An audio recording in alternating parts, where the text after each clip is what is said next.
So I created and put Roman Reigns in AEW Fight Forever Road to Elite, and even though there's different directions the story could go, I was shocked at how good this path was for the Tribal Chief. Roman Reigns' journey begins just like everyone else, missing a call from Tony Khan, who has been reading the dirt sheets and already know that Roman contract with the WWE is already done. We're just gonna go with that for now. Tony Khan wants to give Roman Reigns an opportunity to prove himself at the Casino Battle Royale coming up at Double or Nothing. So Roman is all elite and it was time to prove himself, but unfortunately he failed and got eliminated by Nick Jackson. But that's okay because he just needed to energize himself, scout the competition, and get familiar with the place. The real challenge began at AEW Dynamite as he made his debut, picking up a victory against Eddie Kingston, someone who was in the casino match. My God, Jim Ross hyped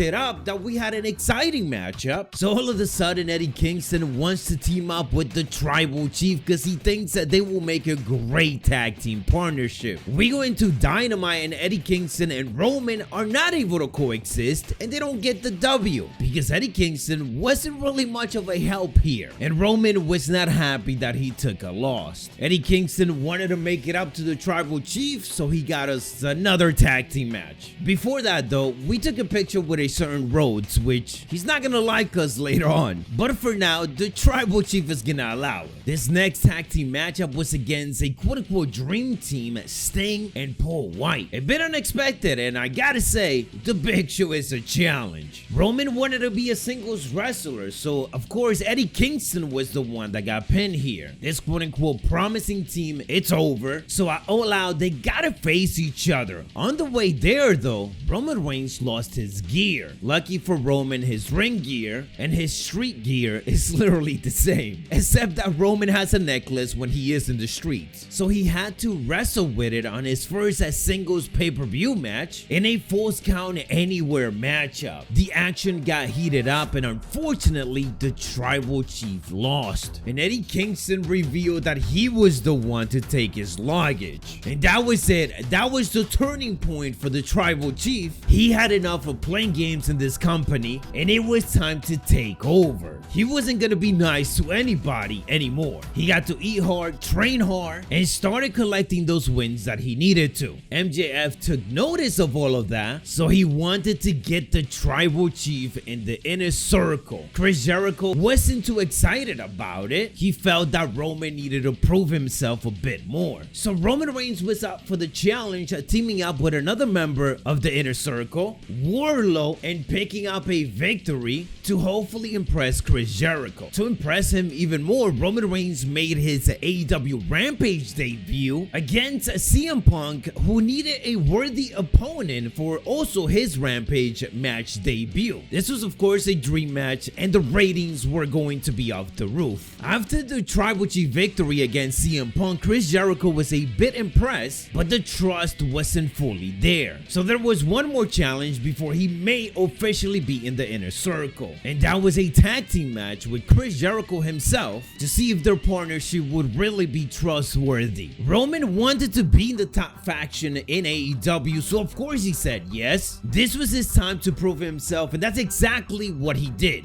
doing all the work and getting that victory for him and Jericho. But at the end of this matchup, we had a huge turn of events. MJF was planning all along his betrayal to the inner circle. With Wardlow on his side, he created the Pinnacle. Roman of course couldn't believe it. He has become the Jey Uso and the Jimmy Uso of this situation, and now he needed to pick a side. Will it be the Pinnacle or will it be the inner circle? And oh my God, JR sent us home with this huge cliffhanger. So heading into the next pay-per-view Full Gear, Roman Reigns had a press conference to make his huge decision. Since MJF left the inner circle, he's been blowing up my phone. So has Chris Jericho offering me MJF's spot. The Tribal Chief haven't taken any of their call because the Tribal Chief will not be involved in anybody's games. At Full Gear, I will take on MJF and Chris Jericho in a triple threat match. Those two are pathetic chumps anyways, and they will acknowledge the Tribal Chief. There was a lot on the line on this one and everyone was watching. Superman punch! Oh yeah! Superman punch!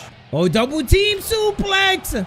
Oh, come on, now I get double team? Oh, it's over? But after this match, Roman wasn't even done. He needed to make things clear and get something off his chest. Chris Jericho, the Tribal Chief beat you for 2 reasons. First, because you're one of the best ever, so it's a bigger feather in my cap. But also, you told the Tribal Chief you trusted every Inner Circle member, yet you let that rat MJF in. Why will I be a part of that? And MJF, you will never reach Jericho's level, and you will never be worth the Tribal Chief's time. Roman just beat the leaders of AEW's 2 most powerful groups. My God! In the main event of Full Gear, what does this mean? He's gonna take over. And yes, JR was actually in the money because the next morning, we did some morning show appearance alongside another popular AEW wrestler, Kenny Omega. Before Kenny even talked,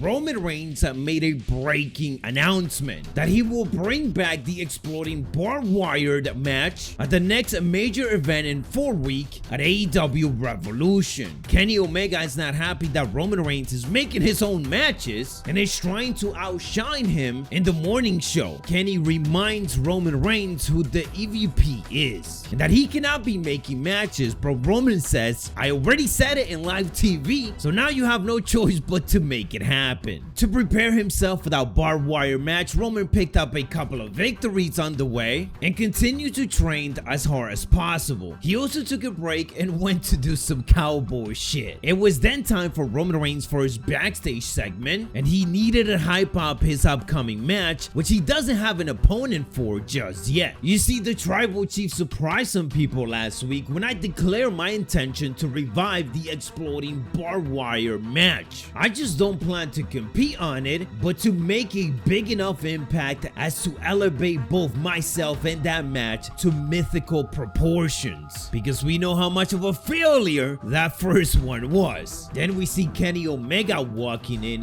You need to stay in your lane, Roman. I literally built that match because I was the champion. I wanted to hurt Jon Moxley, which I did, and I won. And well, the Tribal Chief and Jon Moxley have their first interaction in AEW, the first interaction in years. Jon is here to defend himself. I put my pride, my life on the line in that match, but I'm still here. If anyone runs it back, it's me. So Jon wants to take on the Tribal Chief, and we know how much history they got. The Tribal Chief has a solution, so let's all compete in tonight's main event and see who gets to make that call. Jon Moxley let Roman Reigns know that he knows he will be ready to go, just like the good old days. Kenny Omega is not happy that Roman continued to book matches even though he's not EVP, but he accepts the match anyways and makes it official. It's a huge main event, likely the biggest in AEW's history. Now, of course, the Tribal Chief wanted to pick up a victory, but this worked out perfectly because this means that his former Shield partner will be the one that gets to face him.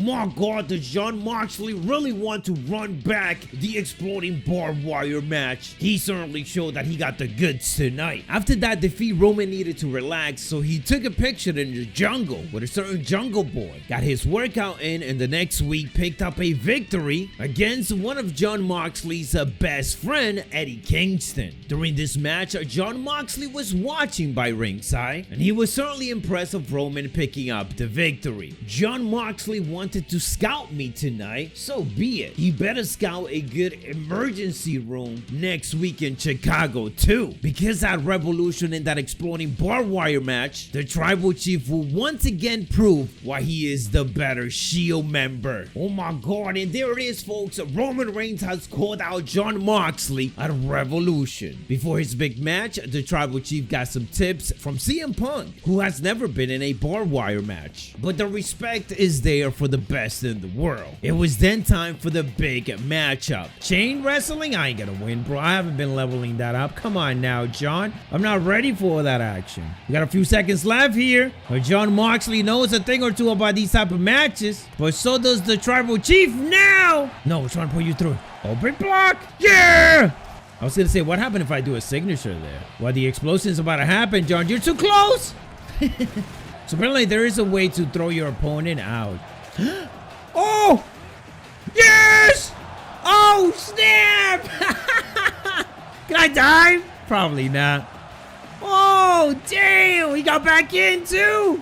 Alright, so he does get back in. I'm assuming that's like an automatic animation. Oh, it's over now. Come on now. Let's go! So the Tribal Chief proved that he got what it takes against the top stars from AEW. JR was impressed, and so is Tony Khan. And our road to Double or Nothing begins with a press conference in New York City, headlined by none other than Cody Rhodes and, of course, the Tribal Chief. Double or Nothing will once again take over Las Vegas this year. We hope to shatter every expectation. And now I will turn it over to the Tribal Chief. So kind of you to give me a bit of time, Cody Rhodes, especially after our history, especially because I never let you finish that story, so you had to run back here to AEW and become an EVP once again. Something that you certainly mention quite a bit at every stinking chance that you get. He and the other founders of AEW have taken us as far as they can, but you know the Tribal Chief can take you much further. My new plan is to take out the EVPs and rule over AEW. I've beaten you before, Cody, so I'm certain I can do it again. Now hold on, Roman, do you know who you're talking to? This ain't WWE. I will do whatever I want, Cody, including this. Roman then attacks Cody Rhodes with a chair, and it is now clear what he wants. He doesn't want the AEW title. He wants to take control of the whole company. And in typical Roman Reigns fashion, he even visited Cody Rhodes in the hospital just to remind him that he is coming for it all. To prove that point, he took on Cody's brother, Dustin Rhodes, and made easy work of him. And while working out, he ran into a certain GOAT, someone he has a lot of history with, Bryan Danielson. For good old time, they took a picture. At the next AEW Dynamite, although Cody Rhodes wasn't fully recovered, he already wanted a match against the Tribal Chief to get some revenge. The American Nightmare Cody Rhodes is not going to finish the story. We're not going to let it happen. You can pick up as many chairs as you want. I see you with the taunt boost right now, but that ain't going to happen. Ooh, sledgehammer Triple H style. You remember Triple H, Cody, right? Gotta get him ready for that Superman punch. Yeah, you thought you were gonna smash me with that, bro. You thought you were gonna smash me with that. You ain't finished the story. Oh, elbow drop. What? That's like the second time that happens to me. He was getting up. I don't even know if that counted as a hit. Superman punch, though. You're done, Cody. You seen this one before, Cody? I feel like it's easier to just do it like this. Hello, Roman. What are we doing, brother? The spear! My God, I can't fault him for wanting a shot at revenge against Roman, but he may be going back to the hospital. Cody was thinking with his heart, not his brain. Now the AEW EVP is hurt, which is just what Roman wanted. After that huge victory, Kenny Omega, another EVP, was not happy of the whole situation. Roman Reigns, we're not just the EVP. We are extremely violent people. You mess with the elite and a hospital stay will seem like a vacation. So I will see you next week. Roman agreed to the match under the condition that a Double or Nothing, he will have a match and it will be for control of AEW. Oh snap. Oh no, dude. Oh my, I landed on my neck. It's over, bro. You need to pick it back up and you need to pick it back up quick, Roman. That's what you need to do. Oh boy. Oh boy. After this dream matchup with Kenny Omega, we had the Young Bucks coming out, setting up the huge challenge. Kenny is our brother. He's an EVP. He's elite. Those are all things you will never be, Roman Reigns. So seems like me and Matt are the only founders left standing, but we are still extremely violent people. If you want us, Roman, you will need to take us both on a Double or Nothing. We're the best tag team in history. haters say we killed the damn business. But you, Roman Reigns, you're just some dork on a power trip. A Double or Nothing, we will stop you from being the head of the table in AEW. And at a press conference before Double or Nothing, for some reason Moxley just wanted to remind Roman Reigns that regardless who is his boss, Jon Moxley does whatever the hell he wants. Roman trained as hard as he could before his matchup, but a 2 versus 1 was just too much. The Young Bucks picked up the victory in this handicap match and remain EVP of AEW. A bit ironic because this is the end and Roman couldn't finish the story.